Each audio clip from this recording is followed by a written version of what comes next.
Welcome to the Daily Current Affairs by CivicCentre IAS, where we try to discuss the top 10 important topics for the UPSC CSE Prelims for the day from the Hindu, the Indian Express and the PIB. Displayed are the list of topics which we have chosen for today's discussion. The first article of the day says that on December 26th, it will be 3 years since the centre sent the last tranche of funds under the Mahatma Gandhi National Rural Employment Guarantee Scheme, in short called the MGNREGA, to West Bengal in 2021. Furthermore, the funds have been withheld by the centre, citing irregularities in the implementation of the program in the state. In this context, we will talk about the MGNREGA. See, it is one of the largest work guarantee programs in the world, launched in 2005 by the Ministry of Rural Development. Significantly, the primary objective of the scheme is to guarantee 100 days of employment in every financial year to the adult members of any rural household willing to do public work related unskilled manual work. Know that the Panchayat Raj institutions will implement the program, and the person days under MGNREGA are defined as the total amount of work days by a person registered under the scheme in a financial year. Now, there are two main objectives of this MGNREGA. Firstly, to enhance the livelihood security of the rural poor by creating wage employment opportunities, and secondly, to develop a rural asset base to boost productive employment, augment household income and sustain economic well-being. Now, what are the various features of MGNREGA? See, the Act guarantees a legal right to the employment for adult members of rural households, with at least 1/3 of the beneficiaries being women. Furthermore, if the work is not assigned within 15 days, the applicant is entitled to receive an unemployment allowance. Know that this allowance is 1/4 of the minimum wage for the first 30 days and a half for the following period. Furthermore, the Gram Sabhas recommends and oversees at least 50% of the projects. Notably, the cost sharing is done between the central government and the states for wages, materials and administrative expenses. The second article of the day talks about speed gun and its working principle. So, what is a speed gun? See, a speed gun is an electronic device that measures the speed of a moving object without physical contact. Significantly, it uses Doppler effect by bouncing electromagnetic waves of a moving object to measure its speed. Now, talking about its working, firstly, the radio transmitter emits electromagnetic waves. So, these waves are reflected by the moving object and received by the receiver in the speed gun. But the difference in the frequency between the transmitter and the reflected waves is used to calculate the object speed. So this formula is very simple. The formula is C, which is the speed of the light, into the frequency shifter divided by the emptying frequency into 2. Where, as I said, the C is the speed of the light and the frequency shifter is proportional to the object speed. Now, what is a Doppler effect? See, it is a phenomenon where the frequency of a wave changes due to relative motion between the source and the observer. For example, a whistle blown by the moving person will be heard at a higher pitch as they approach the observer, and at a lower pitch as they move away. Notably, this is due to the compression towards and expansion away of the wavefronts. Now, what is the application of the speed guns? See, in the case of the speed guns, the Doppler shifter in radio waves instead of sound waves allows the measurement of velocity. Now, what is the connection between the speed and the Doppler effect? See, the electromagnetic waves travel at a fixed speed of light, which is c. So the change in the frequency due to the Doppler shifter helps calculate the speed of the moving object. Furthermore, as an object moves, the frequency shifter increases with speed, allowing for the precise calculations of velocity over a range of distances and speeds. So this method is independent of external factors like the air resistance, which makes speed guns reliable. Now, these are the challenges with respect to speed guns, and the solution is the use of LiDAR, which is nothing but the light detection ranging, has replaced radar in many cases. So this LiDAR uses the laser light instead of radio waves, which has lower divergence and provides better targeting accuracy. The third article of the day says that SpaDeX is the name of the new mission to be flown by the Indian Space Research Organization, ISRO. So during the mission, 2 satellites will be launched into the orbit around the Earth, where they will demonstrate technologies to dock and undock while in motion. In this context, we will talk about the SpaDeX mission. See, it is a mission initiated by the ISRO focused on mastering in-space docking technology. Know that this mission aims to demonstrate the ability of 2 satellites to dock and undock while in motion in orbit around the Earth. Now, talking about the importance of the mission, See, in-space docking technology is crucial for future space operations, particularly satellite servicing and for the construction of the space stations. Know that the docking in space allows spacecraft to link up after being launched separately, enabling more complex and long duration space docks. Furthermore, this technology will be integral to the operation of the Bharati Antariksh Space Station, which is India's planned space station. Furthermore, talking about the other details of the mission, see, the launch date of the mission is 30th December of 2024, scheduled for the PSLV C-60 mission. Talking about the orbit details, the two satellites, Chaser and Target, will be launched into a 470-kilometer wide circular orbit at a 55 degrees inclination. Note that these satellites will follow a local time cycle of approximately 66 days. Furthermore, the spacecraft weighs around 220 kg each, where the Chaser and the Target satellites will demonstrate docking maneuvers, which is the primary objective of the mission. But there are secondary objectives for the mission too. So after the docking is achieved, the two satellites will move on to the secondary objectives, which include power transfer, where transferring of the electric power between the docked spacecraft is done.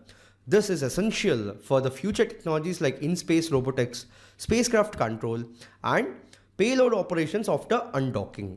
Now, why is it significant for India?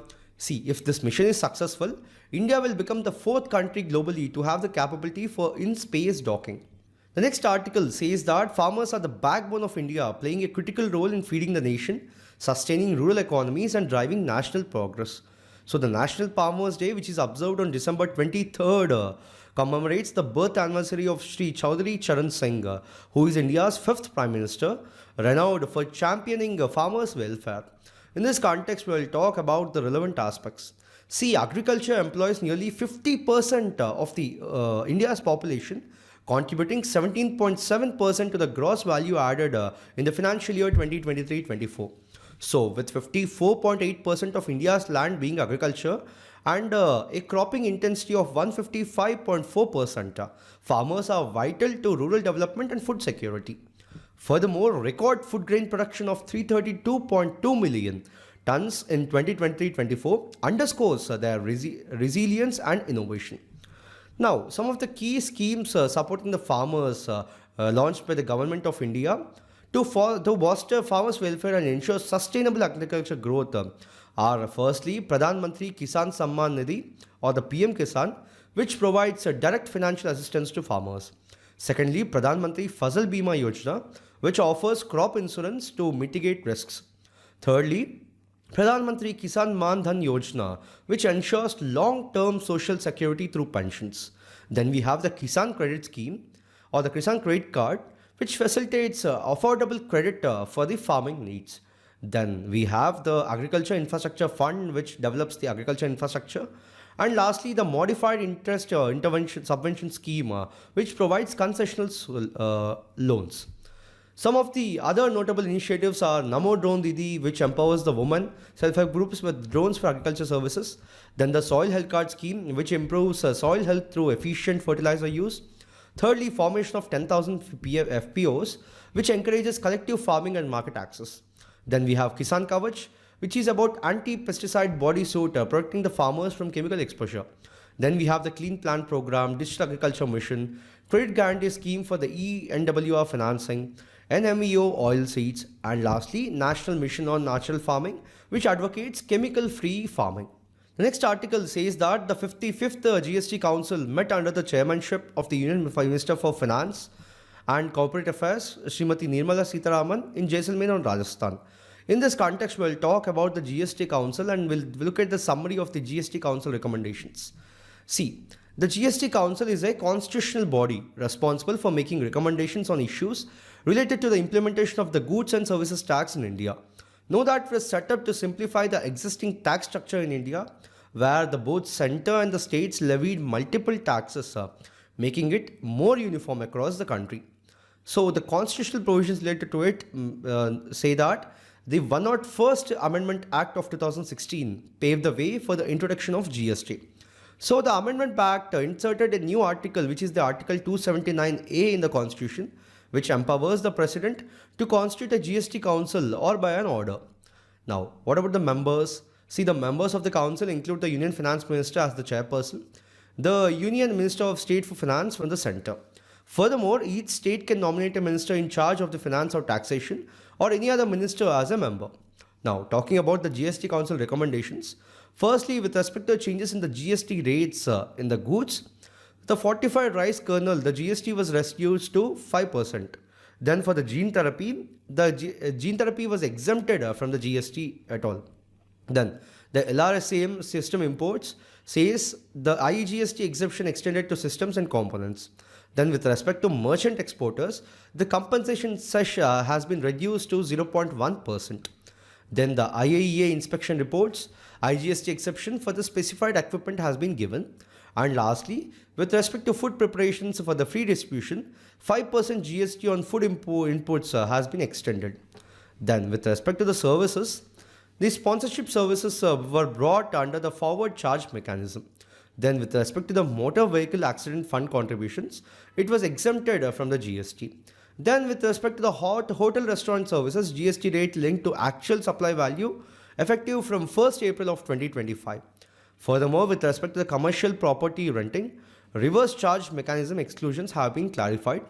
And lastly, with respect to the old and used vehicles, GST increased from 12% to 18%, applicable only on margin value. So these are with respect to taxability of vouchers, and these are the measures for streamlining the compliances.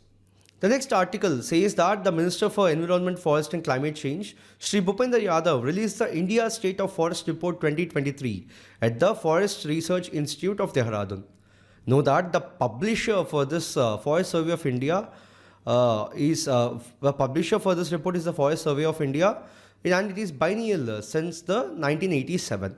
Now, what is the purpose of it?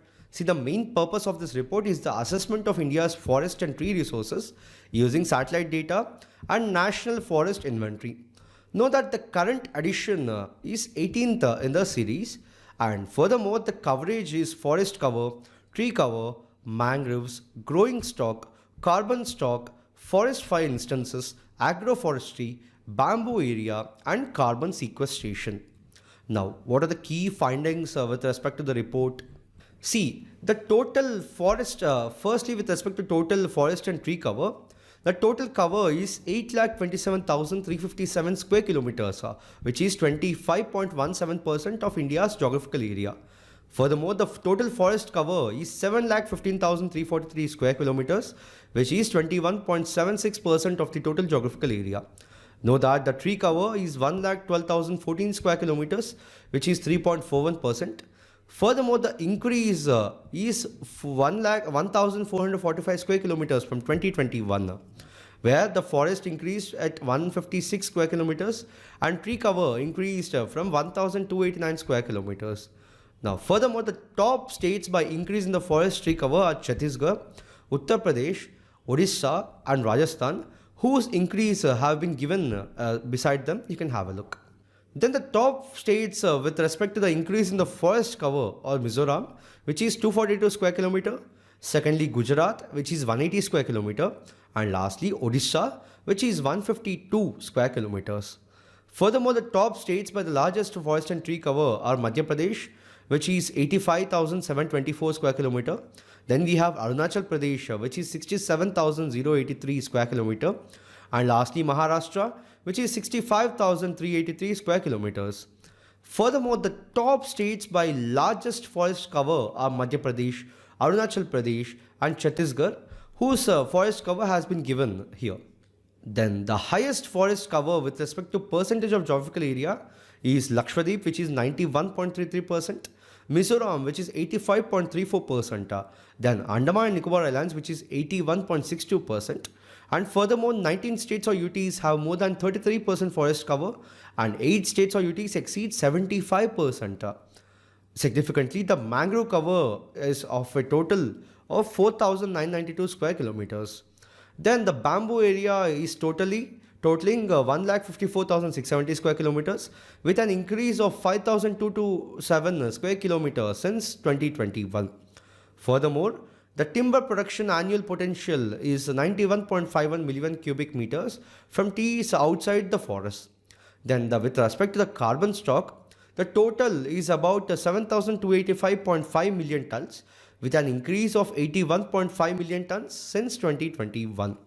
Significantly, the NDC target achievement with respect to carbon stock equivalent to 30.43 billion tons of CO2, achieving 2.29 billion tons of additional carbon sinks since the 2005. The next article says that after 2 weeks of buying, FPIs turned net sellers in Indian equities this week with a net withdrawal of 976 crore rupees amid a strengthening US dollar and steady rise in the US 10-year bond yields impacting the investor investment sentiment. In this context, we'll talk about the FPI or the foreign portfolio investments. See, FPI refers to the purchase and holding of a wide array of foreign financial assets by investors seeking to invest in a country outside their own. Some of the examples of FPIs include stocks, bonds, mutual funds, exchange traded funds, American depository receipts, and global depository receipts. Know that FPI is part of country's capital account and is shown on its balance of payments. Furthermore, FPIs generally intend to invest money into the country's foreign stock market to generate a quick return. In India, the foreign portfolio investment is regulated by the Securities and Exchange Board of India.